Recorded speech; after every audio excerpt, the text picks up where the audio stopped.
The morning was quiet, the kind that feels too still, too normal. Emily stepped outside, still holding her cup of coffee, and opened the mailbox. Bills. Advertisements. A magazine. And then, an envelope that didn't belong. The paper was yellowed, the edges soft from age. Her name, Emily Carter, written in faded blue ink that curled like old handwriting from another time. No return address. She turned it over. The postmark read, March 2004. Her chest tightened. That was the year her father, Daniel, died in a car crash. She hesitated before sliding a finger under the flap. The paper crackled softly as she unfolded it. Only one line was written inside. If you're reading this, I'm sorry for what I did. It was signed, Daniel. The coffee cup slipped from her hand, spilling across the porch. For a moment, the world seemed to stop. The handwriting was his, she'd seen it on birthday cards, old notes, bills he'd signed. Her heart pounded. Was this some kind of mistake? A cruel prank? Or had the truth been waiting 20 years to find its way home? Emily drove straight to her mother's house, the letter clutched tightly in her hand. Her mother was sitting by the window, knitting, the same calm rhythm she always had. "Mom," Emily said quietly, placing the envelope on the table. The moment her mother saw the handwriting, the needles slipped from her hands. Her face turned pale. "Where did you get this?" she whispered. "It came in the mail today," Emily replied.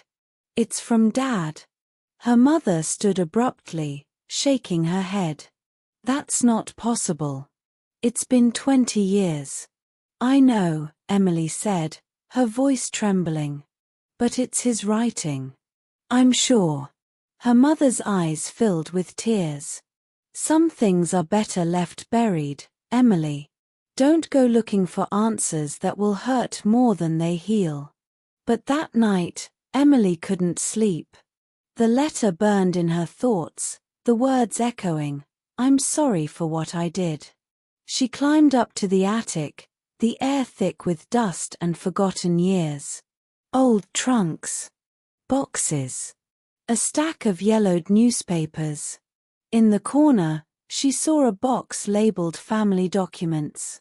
Inside were old photos, postcards, and one more envelope, newer, sealed, addressed to no one. Across the front, in the same handwriting, were the words, "To be delivered if I never return." Emily sat on the attic floor, the dim bulb flickering above her. Her hands shook as she opened the second envelope, the one marked "To be delivered if I never return." The letter was longer, the ink slightly smudged, as if written in a rush. Her father's words ran across the page in familiar curves. "If you're reading this, it means I couldn't make things right in time. There are debts, and there are secrets. One of them is a man named Samuel. If anything happens to me, tell him the truth, he deserves to know." Emily frowned. She had never heard that name before. Who was Samuel? A friend? A stranger? At the bottom of the page was an address, faded but readable. She looked it up on her phone. It was only 2 hours away. Curiosity replaced fear.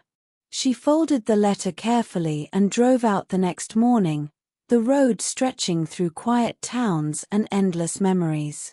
When she reached the small brick house from the letter, an older man opened the door. His eyes widened the moment she said, "I'm Daniel Carter's daughter." He stepped back, pale and trembling. "I've been waiting 20 years, he whispered, for someone from him to come. Samuel's house smelled faintly of old paper and rain. He led Emily to the living room, where the walls were crowded with photographs, children, families, birthdays, but none of them looked like him. He noticed her confusion and smiled sadly. "They're the kids from my orphanage. I never had any of my own." He sat down heavily and opened a wooden chest beside the sofa. From it, he pulled out a leather-bound journal covered in dust. "I think this belongs to you more than me," he said, sliding it across the table. Emily brushed her hand over the cover. Her father's name was written on the first page, Daniel Carter. The handwriting was unmistakable. She began to read. His words were full of regret and sorrow. "Samuel and I were brothers by blood, strangers by choice. Our father's inheritance broke us apart. I walked away with more than I deserved, and guilt has followed me ever since." Samuel's voice broke the silence. "He came here the night before he died. He wanted to fix things. But he never made it home." Emily looked up, her heart pounding. "What happened?" Samuel hesitated, then spoke quietly. "Your father didn't die in an accident, Emily. The police said brake failure, but I know better. Someone cut the lines." The room seemed to spin around her. Her father's letter wasn't just an apology, it was a warning left unfinished.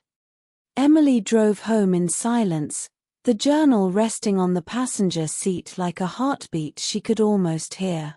Her father's words swirled in her mind, along with Samuel's trembling voice. Someone cut the lines. When she walked into the house, her mother was sitting at the kitchen table, staring at an untouched cup of tea. "Mom," Emily said softly, placing the journal in front of her. "Tell me the truth. What really happened to Dad?"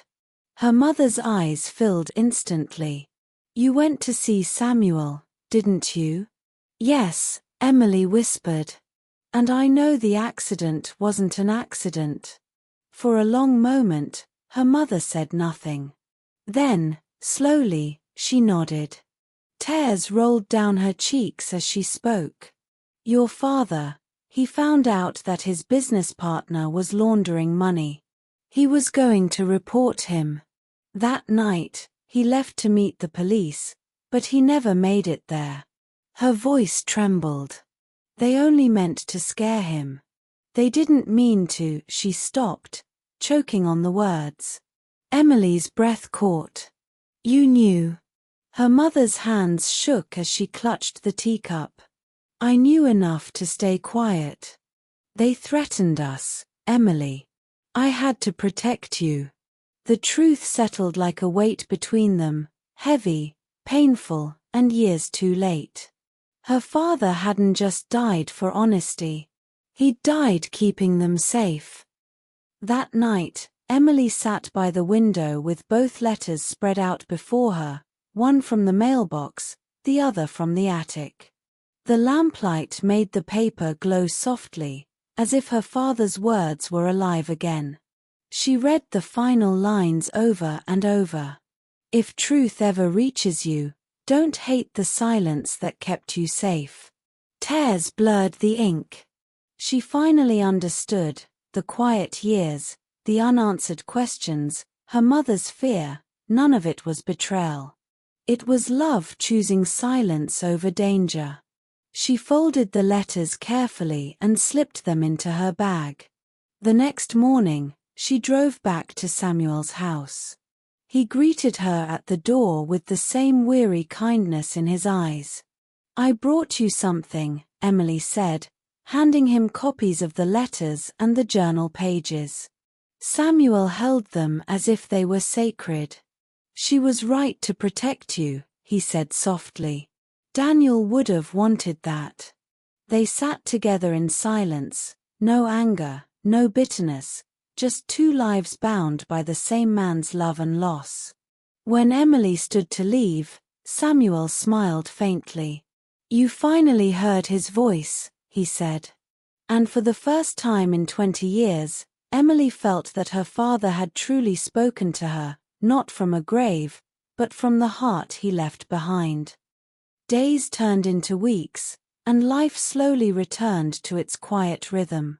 The letters were safely stored in a wooden box on Emily's desk, though she found herself reading them every night before bed, as if her father's words still held her hand through time. One afternoon, as she sorted through new mail, a brown envelope caught her eye. The return address was smudged, but the handwriting, she knew it instantly. Her breath hitched. Daniel Carter. Her hands trembled as she opened it. Inside was a single, loose journal page, the paper aged, the ink faded but clear. One day, my daughter will read this. She'll wonder why I kept so many things from her. Tell her that love isn't always the same as truth. But it's the reason I kept her safe. A tear rolled down her cheek as she pressed the page against her heart. He had known she'd find him again, not in person, but in words.